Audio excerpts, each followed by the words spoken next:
नमस्कार दोस्तों, कैसे हैं आप सब। उम्मीद करता हूं सब बढ़िया होंगे। सो फ्रेंड्स, इन्वेस्टर प्राइड के एक और नई वीडियो में आप सभी का स्वागत है। एंड फ्रेंड्स, आज के इस वीडियो में हम लोग बात करने वाले हैं top 4 small cap mutual funds जो कि साल 2025 में काफी बेहतरीन तरीके से परफॉर्म कर रहा है। और फ्रेंड्स, हम लोग सिर्फ लास्ट के 1 ईयर की बात नहीं करेंगे, हम लोग बात करने वाले हैं लास्ट के 1 ईयर का, 3 ईयर का, 5 ईयर का एंड 10 ईयर का। क्योंकि जितने भी स्मॉल कैप फंड्स है उन सारे फंड्स का रिटर्न लास्ट के 5 ईयर में तो काफी शानदार है। क्योंकि लास्ट का 5 ईयर कहीं ना कहीं कोविड ईयर से स्टार्ट होता है, तो पोस्ट कोविड सारे ही फंड्स का रिटर्न अच्छा था। लेकिन जो लास्ट के 10 ईयर का डेटा है ये काफी इंपॉर्टेंट हो जाता है, तो इसीलिए हम लोगों ने लास्ट के 10 ईयर का जो रिटर्न है इस पे ज्यादा फोकस किया है। और फ्रेंड्स, इन चारों फंड्स को सेलेक्ट करने के लिए हम लोगों ने मल्टीपल क्राइटेरिया को यूज किया है। फॉर एग्जाम्पल, आपके फंड साइज हो गया, या फिर क्रिसिल का रैंकिंग हो गया, या फिर लास्ट 10 ईयर का रिटर्न हो गया, या फिर जो फंड साइज है यानी कि एसेट अंडर मैनेजमेंट। तो ये सारे पैरामीटर है जिसको यूज करके हम लोगों ने इन चारों फंड्स को फाइनली सिलेक्ट किया है टोटल 31 फंड्स में से। तो फ्रेंड्स, आज के इस वीडियो में आपको पता चलने वाला है 4 स्मॉल कैप फंड्स जो कि साल 2025 में तो काफी बेहतरीन दिखने को मिल रहा है। लेकिन उन 4 में से एक वो कौन सा स्मॉल कैप फंड है जो कि आपके लिए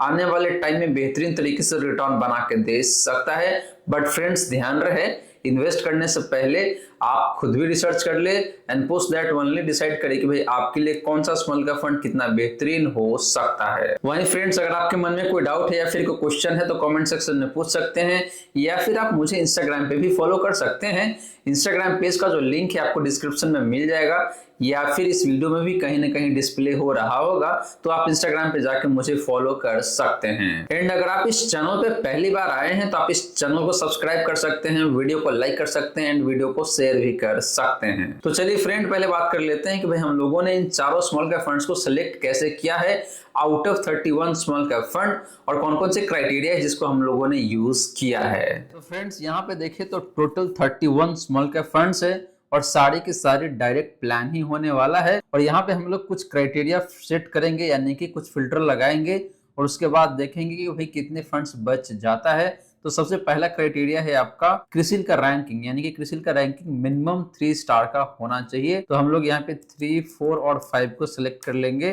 तो देखा जाए तो 31 में से आपका सिर्फ 16 फंड यहाँ पे बच के आता है। इसके बाद हम लोग फंड साइज यानी कि जो एसेट अंडर मैनेजमेंट है उस पर फिल्टर लगाएंगे, और फंड साइज मिनिमम 10,000 करोड़ का होना चाहिए। तो हम लोग यहाँ पे ग्रेटर दैन 10,000 करोड़ लेके चलेंगे। तो अब देखें तो यहाँ पे सिर्फ 8 फंड्स ही रह गया है। अब हम लोग फिल्टर लगाएंगे 10 ईयर पे, यानी कि भाई कम से कम 10 साल पुराना फंड होना चाहिए। तो यहाँ पे जो नंबर है ये वाला डैश, इसको हम लोग हटा देंगे। तो 8 में से बच के आ जाता है सिर्फ 6 फंड्स, और 6 फंड्स में से भी हम लोग देखेंगे कि भाई लास्ट के 10 ईयर में मिनिमम 20% का रिटर्न आपको मिलना चाहिए। तो हम लोग यहाँ से 17 और जो 18 है इसको अनफिल्टर कर देंगे। तो देखा जाए तो अब सिर्फ 4 फंड्स ही बच के आ जाता है। तो कौन कौन से फंड है? Axis small cap fund, HDFC small cap fund, Nippon small cap fund and quant small cap fund. तो अगर आप सिर्फ फंड जानने के लिए आए थे तो आपका काम हो चुका है, आप वीडियो को स्किप कर सकते हैं। लेकिन वो सारे इन्वेस्टर जो कि काफी कॉन्शियस है अपने इन्वेस्टमेंट को लेके, या फिर स्मॉल कैप फंड्स में वो काफी अच्छे तरीके से इन्वेस्ट करना चाहते हैं, परफॉर्मेंस किस फंड का कितना बेहतर है, कौन सा फंड कितना हाई रिस्की या फिर लो रिस्की होने वाला है, एंड मोस्ट इंपोर्टेंटली कौन से स्मॉल कैप फंड का पोर्टफोलियो वैल्यूएशन हायर साइड में है या फिर लोअर साइड में है या फिर रीजनेबल वैल्यूएशन है। तो हम लोग आगे इस पे बात करने वाले हैं। तो फ्रेंड्स, ये तो हमने बात किया कि भाई हमने कैसे इन चारों स्मॉल कैप फंड्स को सिलेक्ट किया है या फिर चूज किया है आप सभी के लिए। अब चलिए बात करते हैं इन चारों स्मॉल कैप फंड्स का बेसिक डिटेल्स का, फिर बात करेंगे परफॉर्मेंस का। तो फ्रेंड्स, बात करें बेसिक डिटेल्स का तो हम लोग पहले बात करने वाले हैं एसेट अंडर मैनेजमेंट का। तो बात करें पहला फंड यानी कि एक्सिस स्मॉल कैप फंड का फंड साइज का, तो वो 25,975 करोड़ का है, लगभग 26,000 करोड़ के आसपास में इसका फंड साइज है। बात करें एचडीएफसी स्मॉल कैप फंड का फंड साइज का, तो वो 36,828 करोड़ का है। तो इस फंड का जो फंड साइज है ये लगभग 37,000 करोड़ के आसपास में दिखने को मिल रहा है। बात करें निप्पॉन इंडिया स्मॉल का फंड साइज का, तो वो 66,136 करोड़ का है। एंड बात करें क्वांट स्मॉल का फंड साइज का, तो वो 30,504 करोड़ का है। तो फ्रेंड्स, वैसे देखे तो इन चारों ही फंड का फंड साइज काफी अच्छा दिखने को मिल रहा है। यहाँ पे कहीं कोई दिक्कत वाली बात नहीं है। हालांकि जो Nippon India small cap fund है, इसका फंड साइज थोड़ा सा हायर साइड में है कंसीडरिंग इट्स कैटेगरी। बात करें एक्सपेंस रेशियो का, तो एक्सिस स्मॉल कैप फंड का जो एक्सपेंस रेशियो है वो 0.56% का है। एचडीएफसी स्मॉल कैप फंड का एक्सपेंस रेशियो की बात करें तो वो 0.67% का है। Nippon India small cap fund का एक्सपेंस रेशियो 0.63% का है and quant small cap fund का एक्सपेंस रेशियो 0.71% का है। फ्रेंड्स एक्सपेंस रेशियो देखें तो बहुत हायर साइड में नहीं है। चारों ही फंड्स का एक्सपेंस रेशियो आसपास में ही दिखने को मिल रहा है, जो कि अच्छी बात है। एंड लास्टली बात करें टर्नओवर रेशियो का, यानी कि पोर्टफोलियो में जो नंबर ऑफ स्टॉक्स होता है उसको कितना फ्रीक्वेंटली चेंज किया जाता है, तो जो एक्सिस स्मॉल कैप फंड है इसका टर्नओवर रेशियो 30% का है। एचडीएफसी स्मॉल कैप फंड का टर्नओवर रेशियो 10 के नीचे दिखने को मिल रहा है। निप्पॉन स्मॉल कैप फंड की बात करें तो इसका टर्नओवर रेशियो 11% का है and quant small cap fund की बात करें तो इसका टर्नओवर रेशियो 68.36% का है। तो friends quant small cap fund का टर्नओवर रेशियो काफी हायर साइड में है, यानी कि ये फंड अपने पोर्टफोलियो में से जो स्टॉक्स है उसको बहुत फ्रीक्वेंटली चेंज करता रहता है। तो इसीलिए आपने देखा होगा कि जो क्वांट स्मॉल कैप फंड उसका रिटर्न काफी वोलेटाइल रहता है। तो फ्रेंड्स बेसिक डिटेल्स के मामले में देखें तो वैसे चारों ही स्मॉल कैप फंड्स काफी अच्छा है, बारिंग क्वांट स्मॉल कैप फंड जिसका टर्नओवर रेशियो थोड़ा सा हायर साइड में है, लेकिन इस फंड का भी जो फंड साइज है या फिर एक्सपेंस रेशियो है ये दोनों काफी अच्छा दिखने को मिल रहा है। अब चलिए फ्रेंड बात करते हैं इन चारों ही स्मॉल कैप फंड्स का परफॉर्मेंस का, यानी कि पास्ट में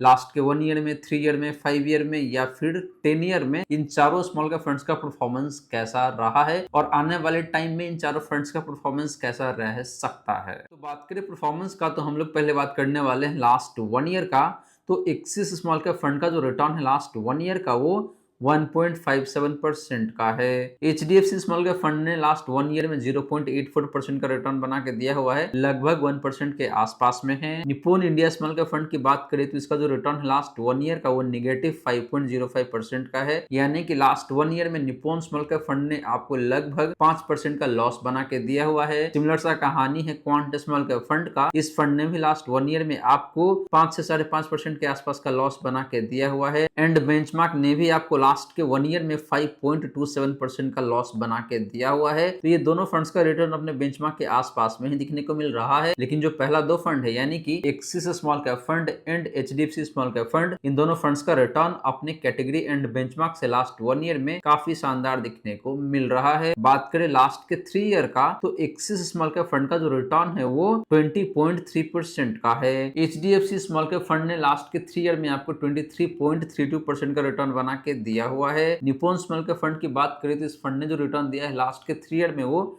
23.11% का है। क्वांट स्मॉल कैप फंड ने आपको लास्ट के 3 ईयर में 24.24% का रिटर्न बना के दिया हुआ है एंड बात करें बेंचमार्क का, तो इसका जो रिटर्न है पिछले 3 सालों में वो 21.46% का है। तो फ्रेंड्स लास्ट के 1 ईयर में एक्सिस स्मॉल कैप फंड ने अपने बेंचमार्क को भी अंडर परफॉर्म किया हुआ है, जो कि अच्छी बात नहीं है, लेकिन इसके अलावा जो बाकी 3 फंड्स है उन तीनों फंड्स का रिटर्न ऑलमोस्ट सिमिलर लाइन पे दिखने को मिल रहा है एंड अपने बेंचमार्क से ज्यादा बेहतर दिखने को मिलता है। बात करें पिछले 5 सालों का रिटर्न का, तो एक्सिस स्मॉल कैप फंड ने जो रिटर्न दिया है वो 26.97% का है, लगभग 27% का रिटर्न है। एचडीएफसी स्मॉल कैप फंड ने लास्ट के 5 ईयर में जो रिटर्न दिया है वो 31.08% का है। निप्पॉन स्मॉल कैप फंड ने जो रिटर्न दिया है लास्ट के 5 ईयर में वो 32.99% का है, ऑलमोस्ट 33% का रिटर्न है। क्वांट स्मॉल कैप फंड ने जो रिटर्न दिया है लास्ट के 5 ईयर में वो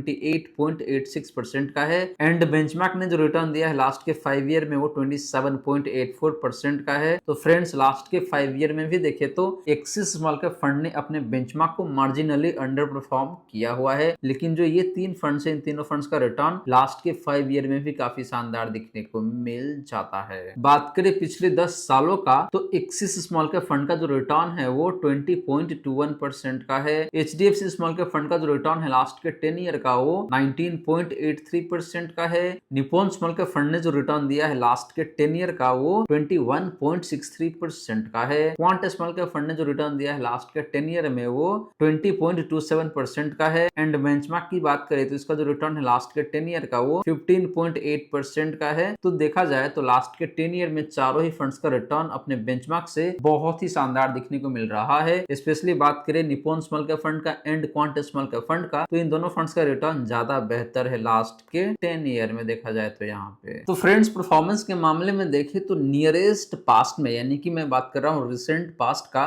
तो axis small cap fund and HDFC small cap fund का रिटर्न ज्यादा बेहतर है। लेकिन जैसे ही आप बात करते हैं 3 सालों का, 5 सालों का या फिर 10 सालों का, तो इस केस में आपका जो निप्पॉन स्मॉल कैप फंड है या फिर क्वांट स्मॉल कैप फंड है या फिर for the matter of fact HDFC small cap fund का भी रिटर्न काफी अच्छा दिखने को मिल रहा है। तो फ्रेंड्स मुझे लगता है कि अगर आप इन्वेस्ट करना चाहते हैं इन दैट केस आप इन तीनों फंड्स को कंसीडर कर सकते हैं फॉर रिसर्च, और रिसर्च करने के बाद आप देख सकते हैं कि आपके लिए इन तीनों में से कौन सा फंड बेहतर हो सकता है। बट ध्यान रहे रिस्क कितना है फंड्स ये भी जानना बहुत जरूरी हो जाता है। तो हम लोग आगे बात करेंगे कि भाई इन चारों में से कौन सा फंड कितना ज्यादा रिस्की होने वाला है। But before that we will be discussing about the portfolio valuation, यानी कि इन चारों फंड्स का जो पोर्टफोलियो है स्टॉक्स का वो कितना ओवर वैल्यूड है या फिर अंडर वैल्यूड है या फिर रीजनेबली वैल्यूड है। तो हम लोग अब बात करने वाले हैं इन चारों ही स्मॉल कैप फंड्स का पोर्टफोलियो वैल्यूएशन का। बात करें पोर्टफोलियो वैल्यूएशन का तो पहले बात करेंगे price to book value ratio का। तो जो पहला फंड है यानी कि एक्सिस स्मॉल कैप फंड, इस फंड का जो price to book value ratio है वो 4.4 टाइम्स का है, जो कि देखा जाए तो ठीक ठाक सा है, बहुत ज्यादा तो नहीं है लेकिन लोअर साइड में भी नहीं है। एचडीएफसी स्मॉल कैप फंड का price to book value ratio 3.09 times का है, इससे बेहतर दिखने को मिल रहा है। बात करें निप्पॉन स्मॉल कैप फंड का price to book value ratio का तो वो 3.76 टाइम्स का है। एंड बात करें क्वांट स्मॉल कैप फंड का price to book value ratio का तो वो 2.61 टाइम्स का है। तो friends price to book value ratio के हिसाब से देखें तो आपका जो क्वांट स्मॉल कैप फंड है ये सबसे शानदार है। हालांकि एचडीएफसी स्मॉल कैप फंड का भी price to book value ratio काफी अच्छा ही दिखने को मिल रहा है, 3 के आसपास में है, तो काफी ज्यादा ओवर वैल्यूड नहीं है। Price to book value ratio के अकॉर्डिंग देखते हैं तो बात करें प्राइस टू अर्निंग रेशियो का, तो एक्सिस स्मॉल कैप फंड का जो प्राइस टू अर्निंग रेशियो है वो 33.38 टाइम्स का है। एचडीएफसी स्मॉल कैप फंड का प्राइस टू अर्निंग रेशियो की बात करें तो वो 24.7 टाइम्स का है। निप्पॉन स्मॉल कैप फंड का प्राइस टू अर्निंग रेशियो की बात करें तो वो 28.79 टाइम्स का है। एंड बात करें क्वांट स्मॉल कैप फंड का प्राइस टू अर्निंग रेशियो का तो वो 29.97 टाइम्स का है। तो friends price to earning ratio के हिसाब से देखते हैं तो आपका जो एचडीएफसी स्मॉल कैप फंड है ये ज्यादा बेहतर दिखने को मिल रहा है, यानी कि इस फंड का जो पोर्टफोलियो है ये ओवर वैल्यूड नहीं है प्राइस टू अर्निंग रेशियो के हिसाब से देखते हैं तो। और price to book value ratio के हिसाब से भी हमने देखा कि इसका पोर्टफोलियो ओवर वैल्यूड तो बिल्कुल भी नहीं है। तो ओवरऑल देखें तो पोर्टफोलियो वैल्यूएशन के आधार पे एचडीएफसी स्मॉल कैप फंड ज्यादा बेहतर दिखने को मिल रहा है। अब चलिए फ्रेंड बात कर लेते हैं इन चारों ही स्मॉल कैप फंड्स का रिस्क रेशियोज का और देखते हैं कि भाई कौन सा फंड कितना हाई रिस्की होने वाला है। तो बात करें रिस्क रेशियोज का तो पहले बात करेंगे हम लोग स्टैंडर्ड डिवीजन का। तो जो पहला फंड है यानी कि एक्सिस स्मॉल कैप फंड, इस फंड का जो स्टैंडर्ड डिवीजन है वो 14.21 का है। एचडीएफसी स्मॉल कैप फंड का स्टैंडर्ड डिवीजन की बात करें तो वो 15.32 का है। बात करें निप्पॉन स्मॉल कैप फंड का स्टैंडर्ड डिवीजन का तो वो 16.5 का है। वहीं बात करें क्वांट स्मॉल कैप फंड का स्टैंडर्ड डिवीजन का तो वो 17.41 का है। एंड कैटेगरी का स्टैंडर्ड डिवीजन की बात करें फ्रेंड तो वो 17.17 का है। तो स्टैंडर्ड डिवीजन के मामले में देखें तो आपका जो पहला फंड है ये काफी शानदार दिखने को मिल रहा है, यानी कि इस फंड का जो रिटर्न की वोलेटिलिटी है ये काफी कम रहता है। एंड आपका जो एचडीएफसी स्मॉल कैप फंड है ये भी काफी अच्छा ही दिखने को मिल रहा है। बात करें शार्प रेशियो का तो एक्सिस स्मॉल कैप फंड का जो शार्प रेशियो है फ्रेंड वो 0.97 का है। एचडीएफसी स्मॉल कैप फंड का शार्प रेशियो है आपका 1.09 का। निप्पॉन स्मॉल कैप फंड का शार्प रेशियो 1.01 का है। क्वांट स्मॉल कैप फंड का शार्प रेशियो की बात करें तो वो 1.04 का है। एंड कैटेगरी का शार्प रेशियो है 0.89 का। तो शार्प रेशियो जितना ज्यादा होता है उतना बेहतर माना जाता है। तो यहाँ देखें तो इन चारों में से वैसे निप्पॉन स्मॉल कैप फंड या फिर आपका जो एचडीएफसी स्मॉल कैप फंड इसका शार्प रेशियो ज्यादा बेहतर दिखने को मिल रहा है, यानी कि ये फंड जितना रिस्क लेता है उसके कंपैरिजन में आपको रिटर्न थोड़ा सा बेहतर बना के दे पाता है। लास्टली बात करें अल्फा का तो एक्सिस स्मॉल कैप फंड का जो अल्फा है फ्रेंड वो 2.28% का है, यानी कि इस फंड ने अपने बेंचमार्क इंडेक्स को लास्ट के 3 साल में लगभग 2.25% से बीट किया हुआ है एनुअल बेसिस पे। एचडीएफसी स्मॉल कैप फंड का अल्फा की बात करें तो वो 4.35% का है। निप्पॉन स्मॉल कैप फंड का अल्फा की बात करें तो वो 3.18% का है। क्वांट स्मॉल कैप फंड के अल्फा की बात करें गई तो वो 1.27% का है। एंड कैटेगरी का अल्फा की बात करें तो वो 1.56% का है। तो फ्रेंड्स अल्फा के मामले में भी देखिए तो आपका जो HDFC स्मॉल का फंड है ये ज्यादा बेहतर दिखने को मिल रहा है। एंड जो क्वांट स्मॉल का फंड है इसका भी अल्फा अच्छा ही दिखने को मिल रहा है। तो फ्रेंड्स ओवरऑल देखें तो रिस्क रेशियोज के आधार पे भी HDFC स्मॉल का फंड ज्यादा बेहतर है, यानी कि ये फंड रिस्क कम लेता है एंड आपको रिटर्न थोड़ा सा बेहतर बना के देता है। और इस फंड का जो परफॉर्मेंस है वो भी हमने देखा कि काफी अच्छा दिखने को मिल रहा था हर एक टाइम फ्रेम में। लास्ट के 1 ईयर में भी आपको पॉजिटिव रिटर्न बना के दिया हुआ था एंड बाकी के टाइम फ्रेम में भी इस फंड ने काफी बेहतरीन तरीके से परफॉर्म करके दिया हुआ था। तो फ्रेंड्स ये रही सारी की सारी बातें जो हमने किया आज के इस वीडियो में, और मैंने आपको 4 बेहतरीन स्मॉल कैप फंड के बारे में काफी डिटेल में बताया है। उम्मीद करता हूं जितनी भी बातें मैंने बताने की कोशिश किया है सारी की सारी बातें आपको समझ में आ गया होगा। मन में अगर कोई डाउट है या फिर कोई क्वेश्चन है तो कमेंट सेक्शन में पूछ सकते हैं, या फिर मुझे आप इंस्टाग्राम पे भी फॉलो कर सकते हैं और डायरेक्ट मैसेज कर सकते हैं। So friends thank you so much for watching this video. मिलते हैं नेक्स्ट वीडियो में। जय हिंद, जय भारत।